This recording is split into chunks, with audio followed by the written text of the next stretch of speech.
Assalamu alaikum wa rahmatullah wa barakatuh. Imaginez un instant, une pièce sombre, oubliée depuis des siècles, remplie de coffres poussiéreux.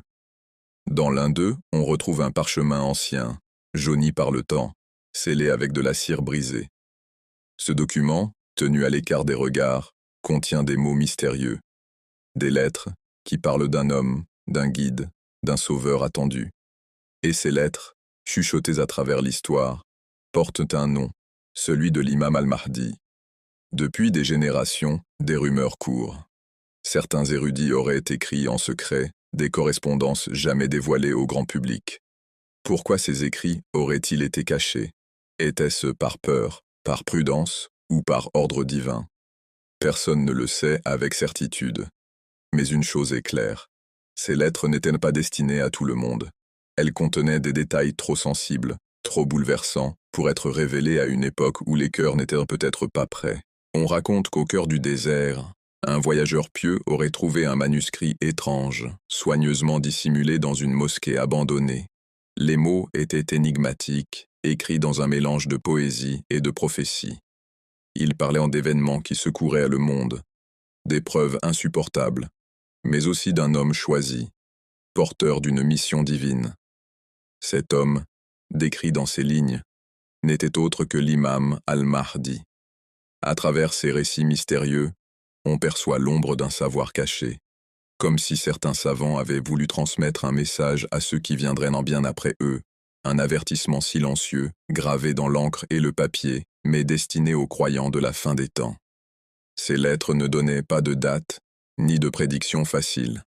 Elles parlaient par symboles, par images fortes, comme si leur but était d'éveiller la conscience, plus que de donner des certitudes. Les descriptions évoquaient un monde en proie à la confusion, un monde où la vérité serait étouffée par le mensonge, où la justice serait piétinée par l'injustice. Elles parlaient de nations qui se lèveraient les unes contre les autres, de dirigeants corrompus qui vendraient leur peuple pour un peu de pouvoir. Mais elles rappelaient aussi une promesse. Dans cette obscurité, une lumière surgirait. Une lumière qui viendrait d'un homme que beaucoup attendent, mais que peu reconnaîtront. Ces lettres mystérieuses évoquaient aussi les épreuves des croyants. Elles disaient que les fidèles seraient testés, non seulement par la douleur et la persécution, mais aussi par la séduction du confort et de la tromperie. L'attente de l'imam, écrivait une main anonyme, n'est pas seulement une question de patience, mais une question de préparation. Des mots puissants qui semblent résonner à travers les siècles, comme s'ils s'adressaient directement à nous aujourd'hui. Un autre récit parle d'un érudit qui aurait refusé de partager ses écrits publiquement. Lorsqu'on lui demanda pourquoi, il répondit « Parce que les hommes ne sont pas prêts, ils cherchent des miracles spectaculaires, mais refusent de voir les signes discrets qui sont déjà là. » Cette phrase, transmise de bouche à oreille, donne encore des frissons. Elle laisse entendre que ces lettres contiennent des indices que seuls les cœurs éveillés peuvent comprendre. Certains détails décrivaient même des compagnons mystérieux, des hommes et des femmes choisis, venant des quatre coins du monde, qui se lèveraient pour soutenir l'imam. Mais leurs noms restaient cachés, remplacés par des symboles, comme si leur identité devait rester secrète jusqu'au dernier moment. Cela renforce le mystère, et si parmi nous se trouvaient déjà ceux qui sont appelés à jouer ce rôle. À mesure que l'on plonge dans ces récits, une tension se crée. On a l'impression de feuilleter une vérité interdite, de pénétrer dans une dimension où l'histoire et la prophétie s'entremêlent. Ce n'est pas une simple légende, c'est une énigme qui traverse le temps. Et cette énigme porte une question obsédante. Pourquoi ces lettres ont-elles été cachées pendant des siècles? Était-ce pour nous protéger? Était-ce parce que leur contenu, s'il avait été révélé trop tôt, aurait bouleversé l'équilibre des nations? Ou bien était-ce un signe que chaque génération devait découvrir par elle-même ce qu'elle est prête à entendre? Ce mystère est le cœur de notre voyage. Ces lettres, réelles ou métaphoriques, représentent une vérité qu'on ne peut pas ignorer. L'attente de l'imam al-Mahdi n'est pas une attente passive. Elle est une énigme, un test, une préparation. Et peut-être, juste peut-être, ces lettres n'étaient pas seulement écrites pour les hommes du passé, mais pour nous, aujourd'hui. Imaginez maintenant que ces lettres mystérieuses que nous avons évoquées n'étaient pas seulement de simples écrits isolés. Certains récits affirment qu'elle faisait partie d'une chaîne invisible, transmise secrètement de génération en génération. Des érudits, des ascètes, parfois même des voyageurs anonymes, auraient été choisis pour garder ces fragments d'histoire cachés. On les appelait les porteurs de confiance. Leur rôle n'était pas de révéler tout de suite la vérité, mais de préserver le feu sacré pour le moment où l'humanité en aurait le plus besoin.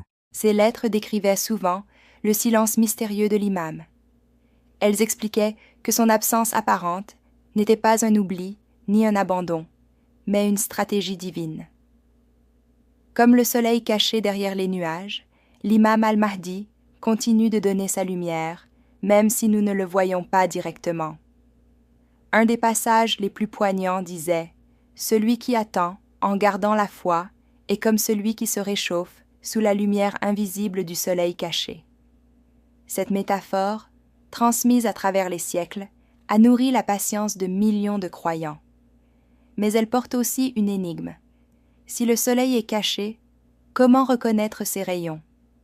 Si l'imam est absent aux yeux du monde, comment ressentir sa présence?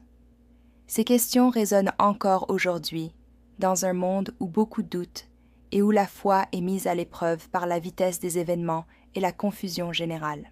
Les lettres parlaient aussi d'un temps de bouleversements mondiaux. Elles décrivaient des conflits si vastes que les peuples se sentiraient écrasés par leur poids. Elles annonçaient que les frontières des nations deviendraient floues, que les alliances changeraient du jour au lendemain et que les puissants trahiraient leurs promesses. Mais au milieu de ces épreuves, elles rappelaient une certitude. La terre ne restera jamais sans un guide. Même si les yeux des hommes ne le voient pas, son esprit veille et protège.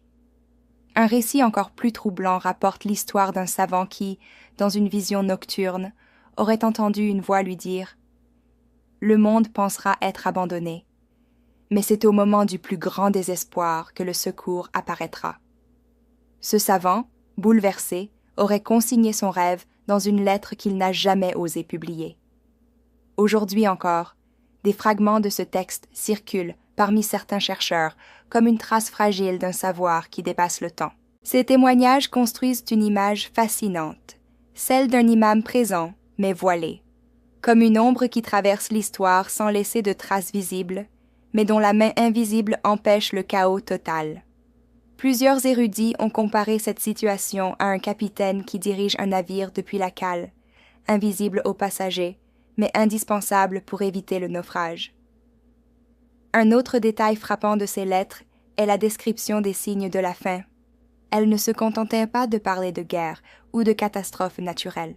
Elles insistaient sur une crise spirituelle, des hommes qui confondraient le faux avec le vrai, des peuples qui suivraient des leaders trompeurs et des cœurs qui se détourneraient de la justice pour se soumettre aux illusions du pouvoir.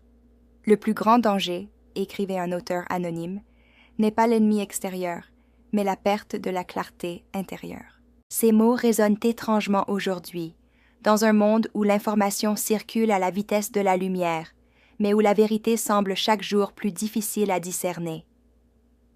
Peut-être que ces lettres n'étaient pas seulement destinées aux croyants du passé, mais bien à nous, confrontés à cette confusion permanente.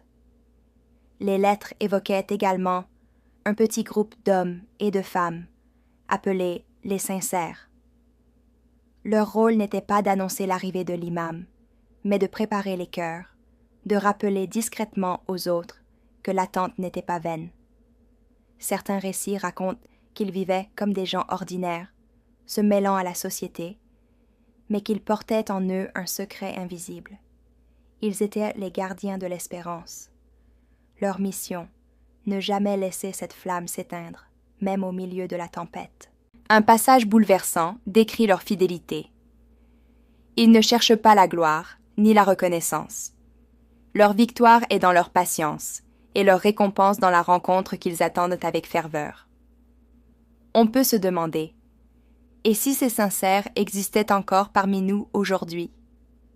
Peut-être croisons-nous l'un d'eux sans le savoir, dans une mosquée, dans une rue, ou même dans notre propre famille. À travers ces récits, une vérité devient claire. L'attente de l'imam n'est pas une simple histoire de futur lointain, C'est une réalité quotidienne. Elle façonne la manière dont nous vivons, dont nous croyons, dont nous résistons aux épreuves. Chaque prière, chaque acte de justice, chaque geste de solidarité est une façon d'avancer vers lui, même si nous ne voyons pas encore son visage. Et alors, une question se pose avec plus de force que jamais. Ces lettres, transmises à travers l'histoire, n'étaient-elles pas un miroir destiné à nous préparer?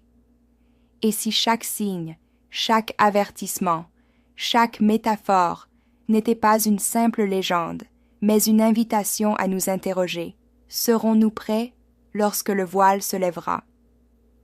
Au fil du temps, certaines histoires commencèrent à circuler à voix basse, presque comme des murmures interdits. Elles racontaient des rencontres mystérieuses avec des hommes que l'on appelait les messagers silencieux. Personne ne connaissait vraiment leur identité, ni d'où ils venaient. Mais tous ceux qui les croisaient rapportaient la même sensation, une paix profonde, comme si le simple fait d'entendre leurs paroles allégeait le poids de la vie. Un récit célèbre parle d'un vieil homme qui, perdu dans le désert, trouva refuge auprès d'un inconnu. Cet étranger lui offrit de l'eau, l'aida à retrouver son chemin et avant de disparaître lui dit doucement « Ne doute pas, car l'attente est une épreuve, mais elle mène toujours à la lumière. » Ce vieil homme jura plus tard qu'il avait vu dans son regard une profondeur qui ne pouvait appartenir à aucun être ordinaire. Beaucoup se mirent alors à croire qu'à travers de telles rencontres discrètes, l'imam continuait à guider ses fidèles, sans jamais dévoiler totalement son identité. Ces récits troublants rappellent une vérité ancienne. L'occultation n'est pas une absence, mais une autre forme de présence. Comme un souffle invisible, il agit à travers les cœurs, les événements, et parfois même à travers des inconnus qui semblent surgir au moment le plus inattendu. Mais il existe aussi des témoignages plus sombres, qui parlent des épreuves à venir. Les anciens écrits insistaient sur le fait que, avant le grand retour, le monde serait plongé dans une confusion sans précédent. Des imposteurs se lèveraient, se proclamant guides ou sauveurs. Ils séduiraient les masses avec des promesses brillantes, des discours puissants, et parfois même avec des miracles trompeurs. Et nombreux seraient ceux qui, aveuglés par la peur ou l'avidité, les suivraient aveuglément. Un texte en particulier décrit avec précision ces imposteurs. Leurs paroles seront douces comme le miel, mais leur cœur sera empli de poison. Ils parleront au nom de la vérité, mais leurs pas les mèneront vers l'injustice. Ce passage résonne encore aujourd'hui, à une époque où les voix se multiplient et où il est de plus en plus difficile de distinguer l'authenticité du mensonge. Dans ce climat d'incertitude, les lettres anciennes affirment que seuls ceux qui gardent une foi sincère et une vigilance constante pourront résister. On raconte qu'un petit nombre d'élus sera capable de reconnaître les signes subtils de la vraie guidance, des détails imperceptibles qui échappent aux yeux du monde. Ces signes, dit-on, ne seront pas spectaculaires, mais profonds. Une cohérence dans les paroles, une lumière dans les gestes, une paix dans les cœurs de ceux qui suivent la vérité. Un autre récit fascinant évoque le rôle des jeunes à l'approche du retour. Contrairement à ce que l'on pourrait penser, les textes ne parlent pas seulement des savants ou des anciens, mais aussi des nouvelles générations. On raconte qu'elles seront plus courageuses, moins attachées aux illusions de ce monde, et qu'elles marcheront sans crainte vers la justice, même quand tout semblera perdu. Une phrase célèbre disait « Ce sont les jeunes, au cœur pur, et aux mains encore libres des chaînes de l'habitude, qui porteront la bannière de l'attente. » Cette idée a traversé les siècles et inspire encore aujourd'hui ceux qui cherchent à comprendre leur rôle dans cette histoire universelle. Peut-être que chaque acte de sincérité, chaque prière dite avec ferveur, chaque larme versée pour l'injustice contribue déjà à préparer le terrain. Mais l'énigme reste entière. Pourquoi ce silence si long? Pourquoi ce voile qui sépare l'humanité de son guide? Certains érudits ont proposé une réponse saisissante. L'occultation serait une épreuve collective. Elle oblige les croyants à développer une force intérieure, à ne pas s'attacher aveuglément à des apparences et à apprendre à discerner par eux-mêmes le vrai du faux. En d'autres termes, l'absence visible de l'imam est peut-être une école spirituelle, une préparation pour que, le jour venu, ses fidèles soient prêts à l'accueillir sans hésitation. D'autres écrits vont encore plus loin. Ils affirment que ce silence n'est pas seulement une épreuve, mais aussi une protection. Car dans un monde où les ennemis de la vérité guettent chaque signe, si l'imam était apparu trop tôt, il aurait été confronté à des forces si hostiles que l'histoire elle-même aurait été brisée. Son absence est donc un bouclier, non seulement pour lui, mais aussi pour l'humanité tout entière. À travers ces récits, une atmosphère étrange se dessine. D'un côté, une attente ardente, pleine d'espoir. De l'autre, une peur sourde face aux imposteurs et aux épreuves. Cette tension permanente façonne le destin des croyants depuis des siècles. Elle fait de chaque génération une gardienne de l'espérance, consciente que peut-être elle sera témoin de l'événement que les prophètes ont annoncé. Et alors, une question brûle les lèvres de chacun. Sommes-nous cette génération? Sommes-nous ceux qui verront enfin le voile se lever? Ou ne sommes-nous encore qu'un maillon dans la chaîne de l'attente? L'histoire que nous avons suivie jusqu'ici n'est pas seulement une chronique ancienne. Elle est une invitation à réfléchir, à sonder nos propres cœurs. Les lettres mystérieuses dont nous avons parlé, qu'elles aient existé matériellement ou qu'elles soient symboliques, transmettent toutes le même message. L'attente de l'imam al-Mahdi n'est pas une simple attente passive. C'est une responsabilité, un appel à l'éveil.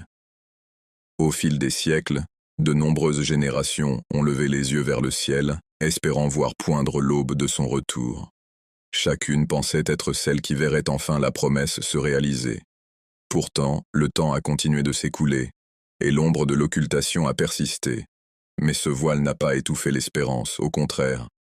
Il l'a nourrie, renforcée, transmise de cœur en cœur comme une flamme qu'aucune tempête n'a réussi à éteindre. Les anciens récits insistaient sur une vérité bouleversante. Lorsque l'imam réapparaîtra, ce ne sera pas un simple événement spirituel, mais un bouleversement global. Les injustices accumulées pendant des siècles seront mises en lumière, les puissants qui ont construit leur trône sur l'oppression seront ébranlés, et les humbles retrouveront leur dignité.